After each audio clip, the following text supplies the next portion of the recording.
Alright guys, welcome back. This is a contest entry for Symphonic Elk. Um, Congratulations on your 200 subs that your little milestone that you reached. I'm going to put something up here so you have something to look at, so you're not just looking at the two blank comics that I'm going to be talking about. But first things first, just wanted to say a couple things about your channel. I love your demeanor in your videos. You have really good camera presence. I like that you share comics with your son. I'm not sure if you have more than just your boy, but I do enjoy that you share that with him.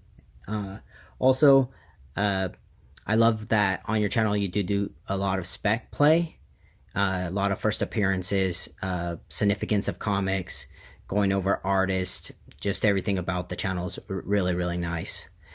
So let's get started with rules for the contest. So the first things first, you must be 18, you must be subbed, and you must comment on this video. So check on all those. Question 1 asked a comic that has cultural significance to you. So back in 2001, I just graduated high school, and an unfortunate thing that happened to all of us in the United States during that time was 9/11. Now, I believe within that month, or the second month in, after everything that happened with 9/11, they came out with a tribute comic that showed all the characters helping out rebuild New York, and it was a tribute cover for all the victims of 9/11. And Amazing Spider-Man 36 came out during that time. This is the all-black cover. I pulled this off the stand the first day it came out, and so this comic means a lot to me, just for what it represented and what happened during that time period. So I'm really happy to have this in my collection. And when asked the question, I meant this was the first thing I went to, and the first thing that popped in my head that I'm proud to own. Alright, so question number 2 was, what is your favorite book in your collection that is less than $10? So since we're already on the Amazing Spider-Man, I believe I started around this time of collecting Amazing Spider-Man again, and I had to go back and get the issues before, and luckily at the shop that I was at, they had different types of issues. So during that time, they had this also on the stand, and the reason that I loved this comic was that I in my head, I couldn't understand how Amazing Spider-Man lasted this long, and what stories they could really tell with this character. And I was really debating whether I was gonna pick up Amazing Spider-Man, especially after getting the 36. So this comic, I'm not putting up here for the Campbell cover. It is a Campbell cover, but that's not the big thing about this comic. A big thing that hadn't happened in the comic that I'm aware of, at least at this time I wasn't aware of at the time, was that this is basically Spider-Man has a hard night of fighting.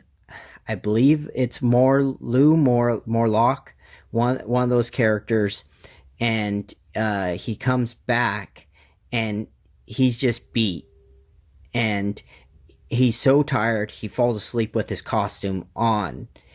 And being so out of it that day, that the next thing that happens is Aunt May comes to visit him unannounced. She just wants to check on Peter. And what we find out in this issue is that Aunt May finds out that Peter is Spider-Man for the very first time. Now, this blew me away, because I just couldn't believe that they were barely at this point in the storyline where Aunt May was finding out that Peter was, uh, Spider-Man, and it was a big reveal at that time. At least to me, it was. And so, at that point, you got me hook, line, and sinker. I went out and got as many issues as I could. I went all the way back to volume 2 and started getting all the issues from 1 to present. And then from there, I started with the Amazing Spider-Man run, which was really, really fun to do. But this book will always stand out as something significant that happened. And I'm pretty sure this is under $10. I don't think these go for really anything. No one even talks about this storyline. Most people don't even like Straczynski's work on Spider-Man. But at the time, I gotta say, I loved Straczynski's run. Probably more than anyone else. This is a run that I would love to go back and reread the whole thing and see where all the hate came from. I understand certain things like the totem, everything that happened with the totem later on in the run, and then the weird part with Gwen Stacy's Norman Osborn basically having a kid with Gwen, and they ended up being twins. I understand that, but at the same time, I meant this was all new. This was fresh. It seemed like a great ideas that hadn't been done before. And I would continue to go on and read more Straczynski's stuff later on when he moved on to Thor. But I loved his Spider-Man run during this time period. I can't say enough good stuff about it. So, another comic I'm happy to have in my collection that's under $10. All right, for question 3, it says, shout out to new YouTubers that have either less than 100 or right around there. So the 2 YouTubers I'm going to shout out is Comic Book Champ. I believe he's at 123. He only has 4 videos, really good content. You should definitely subscribe to him. Okay, and for the second shout out, I'm going to shout out Jennifer Courtney. She has 3 comic videos right now. It looks like she's only been making videos for a week. I didn't even know that she's subscribed to me until I looked at my recent subs. Her video, she has 53 subs right now. It looks like she's into some really cool stuff. So sub her up. Okay. For the very last 4th question, that's a bonus question, is a spec play. Now, to be honest, I really suck at spec play.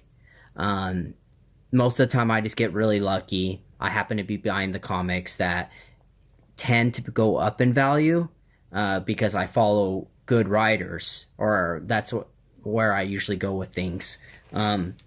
So if I had to go off of a spec play, and I'm not sure if this is really a spec play. Let me put these 2 down. So, I would say if there's something that you're going to spec on or look to the future to see where something may be going, this is the preview magazine. This is probably your best bet. It gives you a small description of, comics that are going to be coming out in the next 3 months that may have a potential. Now, what you see here on the cover, I think is very intriguing from a spec play. This is Deathstroke versus Batman. This is going to be, I believe, a 6-part miniseries that will be coming out in... let me actually see when it's coming out. Hold on. So this stuff comes out, well, 3 months from now. This is going to be coming out in May. So with this, so this is Deathstroke number 30 that's going to be coming out. And the reason that I say this may be a good spec play is, one, it's going to have a cover by Lee Weeks. which he did the most recent Batman annual that with Elmer Fudd, and had a lot of praise. So, and then on top of that, there's going to be a variant by Jerome Pena, which he is the artist for Seven to Eternity. All right, so the reason that I'm choosing this as my spec play is for the simple fact that this storyline is going to really determine where Damian may be going as a character. Supposedly, there's a DNA test that tells whether Batman is Damian's father or if Deathstroke is Damian's father. I'm gonna order a little bit heavier than I do on my spec plays, just for the simple fact that I think that this could really go somewhere. So that's my answer for my spec play. Like I said, I'm not really good at this, but if I'm a spec on something, I'm gonna go off of Previews magazine. So this is my contest entry for Symphonic Elk. Wanted to thank you again for having the contest, and of course for your reaching your milestone of 200 subscribers. Have a good night. Talk to you next time.